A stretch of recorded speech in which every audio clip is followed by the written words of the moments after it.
الله يحفظ الشباب، الله يديمهم، الله يفتح كل أبواب السعادة بوجوهكم بالنبي وآله. أنتم خيرة الشباب، والله خيرة الشباب، والله خيرة الشباب، والله أجمل الشباب وأحسن الشباب وأطيب الشباب. ناسنا أخيار. تقول يا شيخنا أكو سلبيات، وأكو مجتمع يخلو من السلبيات. يا مجتمع من السلبيات، عندنا سلبيات، ولكن إيجابياتنا هم هواية، إيجابياتنا هم هواية. ناسنا خوش ناس، شبابنا خوش شباب،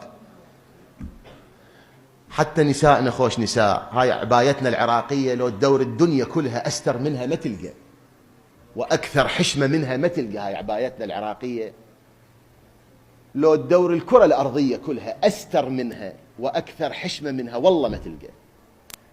ولهذا أنا هم بكل احترام ومحبة أقول لكل من يسمعنا أنه حافظوا على هذه العباءة العراقية الطيبة اللي أمهاتنا الطاهرات يلبسنها وجداتنا الطاهرات كانوا يلبسنها، اللي هي رمز للحشمة والعفة، ويعني ترفع الرأس واقعا. هاي العباية العراقية نسائنا ترفع الرأس واقعا. أتمنى من كل أخواتنا الكريمات أن يهتمن بهذا الجانب، ونحافظ على وضعنا وعلى ديننا وعلى أسرنا. يراد إن بهاي الحرب الناعمة الآن أن نكون شيء آخر، وإحنا ما نكون إلا أن نقتدي بمحمد وآل محمد. أبدا، نعم أبدا، ما عندنا خيار آخر إلا نبينا وآل نبينا وفاطمة الزهراء والسيدة زينب عليها السلام. إحنا ذولا قدواتنا.